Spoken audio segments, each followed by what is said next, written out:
Circulating levels of myocardial necrosis biomarkers not only correlate with infarct size and ejection fraction, but also predict clinical outcomes after an ST segment elevation, MI. And for that, we all use CK and troponin measurements. But here is a problem we overlook. Left ventricular hypertrophy is attained by hypertrophy of pre-existing myocytes. Such hypertrophy is encompassed by an increase of contractile units and their proteins, of course, including troponin. In fact, it has been shown that compared with normal cardiomyocytes, hypertrophied cardiomyocytes display an increased troponin concentration, but unchanged total CK concentration.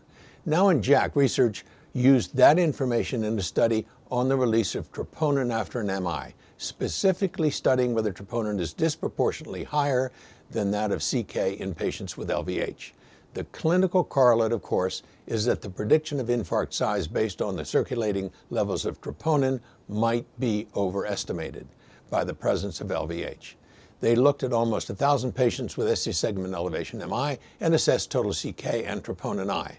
A standard echocardiogram was performed 3 to 5 days after the infarct, and patients were classified into 4 categories according to left ventricular thickness. Here's what they found. Peak CK values did not differ among the LVH categories, but significant differences in troponin levels were found. Troponin concentrations were significantly higher in patients with mild or moderate or severe LVH compared with patients with no hypertrophy.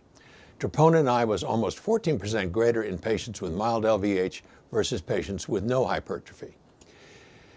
These results may have significant clinical implications because troponin release seems to be an overestimation of infarct size in patients with LVH. That overestimation might make differences in post-MI therapy and, for example, might make you think your patient has a poorer prognosis than he or she actually does.